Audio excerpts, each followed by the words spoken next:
I never expected to find myself standing in front of a dilapidated barn at the age of 27, clutching a rusty key and questioning every life choice that had led me to this moment. The August heat bore down mercilessly as I stared at my inheritance, 200 acres of supposedly worthless land that my family couldn't believe I'd actually accepted. Sarah's lost her mind. I'd overheard my sister Amanda tell our mother at the reading of Grandpa Joe's will, who chooses a rundown farm over a cash inheritance. But something in Grandpa's eyes during our last conversation had told me there was more to this property than anyone realized. He called me to his hospital room 3 days before he passed, his weathered hands gripping mine with surprising strength. "The farm, Sarah," he'd whispered, his voice rough but urgent. "Take the farm. Remember what I taught you about looking beneath the surface." Now, watching the prairie grass wave in the hot wind, I wondered if my family might be right. The main house needed major repairs. The fences were falling apart, and this barn, while it looked like it might collapse if someone sneezed too hard. My phone buzzed, another text from Amanda. "Mom's worried about you. It's not too late to sell that wasteland and split my inheritance with you. Be reasonable for once." I silenced the phone and pulled out Grandpa's key. The barn door groaned in protest as I pushed it open, sending dust motes dancing in the sunbeams that pierced the old roof. The interior smelled of aged wood and memories, summer afternoons helping Grandpa repair farm equipment, him teaching me about engines while my sister and cousins played video games inside. "You've got oil in your veins, just like me," he'd say proudly, while Mom fretted about me being a tomboy, and Dad urged me to focus more on my business degree. The barn looked empty at first glance, just some old tools hanging on the walls, piles of weathered lumber, and a rusty tractor that hadn't run in years. But Grandpa's words echoed in my mind, looking beneath the surface. I ran my hands along the walls, remembering how he taught me to check for hidden problems in engine blocks. "Sometimes the real story isn't what you can see, Sarah. It's what's hidden underneath." Near the back wall, my fingers caught on something, a slight irregularity in the wooden planks. Pressing harder, I felt it give slightly. There was a click and a section of the flooring shifted. My heart pounding, I pulled up the loose boards. Underneath was a metal hatch with a combination lock. The numbers were worn, but I recognized the style, the same type Grandpa used on his workshop, where he kept his prized tools. I closed my eyes thinking, what would he have used? Not his birthday, too obvious. Not mine, he wouldn't risk my sister or cousins guessing it. Then I remembered. The year he bought this farm, 1962. He told me the story countless times about how everyone said he was crazy to buy this worthless piece of land. The lock clicked open. The hatch was heavy, but years of helping Grandpa with farm work had made me stronger than my family gave me credit for. As it swung up, I found myself staring down into darkness. My phone's flashlight revealed a steep set of stairs leading underground. This wasn't just a cellar. The walls were lined with concrete, and thick electrical cables snaked along the ceiling. At the bottom of the stairs, I found a metal door with another keypad. This time, I didn't hesitate. 1962 again. The room beyond took my breath away. Banks of old computers lined the walls, their screens dark but still connected. Blueprints and technical drawings covered a massive workbench. And there, in the center of it all, stood something straight out of science fiction. A large cylindrical device bristling with gauges and dials. "Oh, Grandpa," I whispered. "What were you working on down here?" A leather-bound journal sat on the workbench. Opening it, I recognized Grandpa's precise handwriting. Project Aurora, Sustainable Energy Initiative Lead Engineer. Joseph Carter. Date: March 15, 1962. After years of research, I believe I finally discovered the key to clean, unlimited energy. The geological formation beneath this farm is unique, a perfect combination of mineral deposits that, when properly stimulated, could generate electromagnetic fields powerful enough to revolutionize how we harness energy. The government showed interest initially, but they wanted to weaponize it. I couldn't let that happen. So I bought this land, built this facility, and continued my work in secret. My granddaughter Sarah is the only one who might understand. She has the same spark, the same ability to see beyond the obvious. My hands shook as I turned the pages. Detailed calculations, experimental data, and intricate diagrams filled the journal. This wasn't the ramblings of an old farmer. This was breakthrough science, decades ahead of its time. A sealed envelope fell from between the pages. My name was written on it in Grandpa's hand. Dear Sarah, if you're reading this, you found my life's work. The others think I'm just a simple farmer who got lucky buying cheap land. Let them think that. You always understood there was more. You asked the right questions, saw the potential others missed. What lies beneath this farm could change the world, but only if used wisely. The mineral deposits create a natural electromagnetic generator. I built this facility to harness it. The technology works, but I could never perfect it alone. All my research is here, along with the patents I never filed. The computer drives contain decades of data. Trust your instincts just like you did when you chose this worthless farm over cash. Don't tell the family yet. Some things need to grow in shadow before they can survive in light. Love, Grandpa Joe. I sank into his old work chair, mind racing. This wasn't just an inheritance, it was a responsibility. A legacy. While everyone else saw worthless land, Grandpa had seen the future, and he trusted me to carry it forward. My phone buzzed again. This time it was my father. Sarah, this stubborn streak has gone on long enough. No one's going to buy that farm except maybe for the mineral rights. Stop playing farmer and come back to the real world. Mineral rights. If he only knew. I looked around the hidden lab, at years of brilliant work just waiting to be continued. Then I pulled out my laptop and opened a new document. First step, catalog everything. Second, understand the research. Third, figure out how to turn this hidden breakthrough into something that could help people. But the real work would be keeping it secret until I was ready. Because what my family didn't know, what no one knew, was that this worthless farm was about to change everything.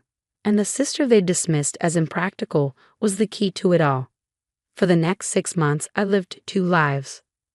By day, I was the stubborn daughter who foolishly clung to a worthless farm. By night, I delved into Grandpa's research, teaching myself advanced physics and electrical engineering through online courses while decoding his brilliant work. The underground lab became my second home. I upgraded the old computers, carefully transferred decades of data to modern systems, and spent countless hours studying the strange device in the center of the room. Grandpa's notes revealed it was a prototype electromagnetic field generator, designed to tap into the unique mineral formation beneath the farm. My sister Amanda dropped by unannounced one afternoon, probably sent by our parents to check on me.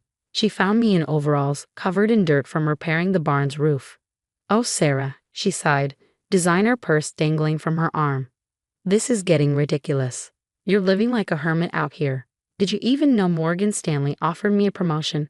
I'm moving to their London office next month." I nodded absently, my mind on the breakthrough I'd had last night.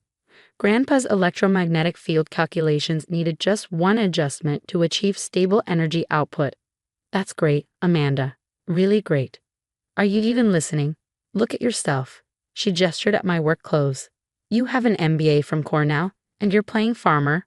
Mom's right, you're having some kind of quarter-life crisis." If she only knew I'd spent the previous night running complex simulations on quantum electromagnetic fields. "I'm fine, Amanda. The farm is fine." "The farm is not fine. It's falling apart. And so is your life." She pulled out her phone, showing me photos of expensive London apartments. "Come to London with me. I can help you get a real job in finance. Stop wasting your time here." I thought about the patent applications I'd secretly filed last week, about the promising early tests of Grandpa's device, about the emails from 3 major energy companies expressing interest in my theoretical papers on sustainable electromagnetic power generation. "I appreciate the offer," I said carefully, "but I'm exactly where I need to be." After she left, I returned to the lab. The prototype was finally ready for a full test. I'd spent weeks checking every calculation, every connection. The mineral deposits beneath the farm created a natural electromagnetic chamber. Grandpa's genius was in finding a way to harness it safely. I initiated the startup sequence, watching as the gauges came alive. The cylinder hummed, electromagnetic fields building exactly as predicted. Power readings climbed steadily. Then everything went wrong. The lights flickered. Alarms blared. The cylinder's hum turned into a dangerous whine. I lunged for the emergency shutdown, but not before a massive power surge shot through the system. The entire farm went dark. So did the neighboring properties. When I emerged from the lab, I found police cars and utility trucks at my gate. Ma'am, a utility worker approached. We detected a massive power anomaly centered on your property. We need to inspect your land. My heart raced. It's an old farm. Probably just faulty wiring in the barn. I'll have an electrician look at it. But I knew they wouldn't let it go. The surge had been too large to ignore. That night, I got an email from the Department of Energy requesting a meeting about unusual electromagnetic activity detected in the area. I needed help, real help. That's when I remembered Dr. Helen Chen, my favorite physics professor from Cornell. She'd always said I had a gift for theoretical energy systems. More importantly, she had government clearance and a reputation for integrity. I sent her Grandpa's journal and key research data. 3 days later, she arrived at the farm. My God, she whispered, examining the prototype.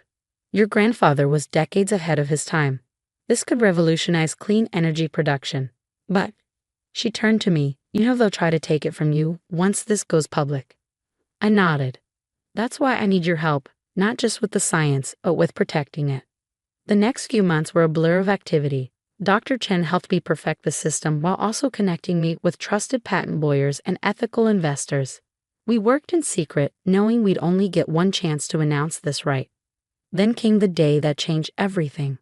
My family had gathered at my parents' house for Amanda's going-away party before her London move.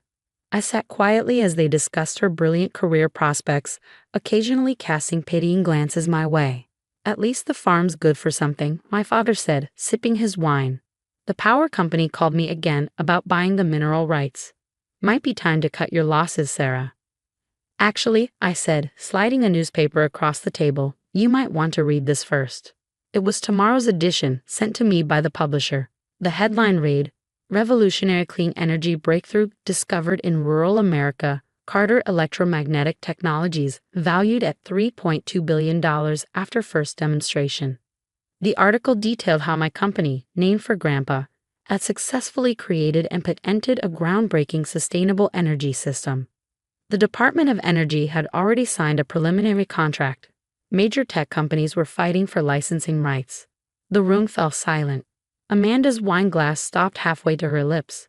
My father's hands shook as he read the article. That power surged 3 months ago, I said quietly. That wasn't faulty wiring. That was our first successful test of Grandpa's electromagnetic field generator. The mineral deposits under that worthless farm, they're essential to the technology. That's why he bought the land in the first place. My mother found her voice first. But, you've been living like a farmer, working in that old barn. The barn was a cover.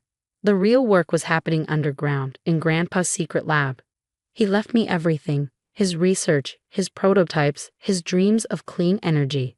All these months, I wasn't failing or having a crisis. I was finishing what he started. Dr. Chen chose that moment to walk in. Sarah, the Chinese delegation has arrived. They're very interested in licensing the technology for their renewable energy initiative. The next hour was surreal. My family watched in shock as I conducted a video conference with international energy executives, discussing technical specifications and licensing terms with confidence. Why didn't you tell us? Amanda asked later, her London plans suddenly seeming small in comparison. I thought about all the times they dismissed my choices, belittled my faith in Grandpa's farm. Would you have believed me, or would you have tried to take control, just like you always do? The transformation in my family was remarkable. My father, who'd spent months trying to convince me to sell the farm, now proudly told everyone about his daughter, the energy innovator. My mother finally stopped sending me job listings for real careers. A year later, Carter Electromagnetic Technologies had facilities on 3 continents. The prototype in Grandpa's lab had evolved into a full-scale power generation system. The worthless farm became a high-tech research campus, though I preserved the old barn exactly as it was, secret lab and all. I keep Grandpa's journal in my office, a reminder that sometimes the greatest opportunities look like worthless land to others. Sometimes success means believing in something no one else can see. Last week, I gave a graduation speech at Cornell's engineering school. Students asked me the secret to success. I told them about a farmer who saw the future in a patch of land everyone else dismissed. About having the courage to look beneath the surface. About knowing that true value isn't always visible to others. The farm is still my home. Every morning, I watch the sun rise over the fields where Grandpa once taught me to see beyond the obvious. The barn still stands, its secret lab now a private museum to one man's brilliant vision and another's faith. My family finally understands what Grandpa knew all along, that sometimes the greatest legacy isn't what you can see, but what you believe in enough to protect and nurture until it changes the world. As for that worthless inheritance, last month Forbes valued Carter Electromagnetic Technologies at $8.7 billion. But sitting in Grandpa's old workshop, surrounded by his notes and drawings, I knew the real value was never about money. It was about believing in something everyone else dismissed, about having the courage to stand alone until the world caught up to your vision. The Department of Energy now calls our technology the future of sustainable power. Environmental groups praise our zero-emission systems. But I still remember standing alone in front of that old barn, clutching a rusty key, choosing to believe in something no one else could see. Sometimes the best revenge isn't proving others wrong, it's proving yourself right.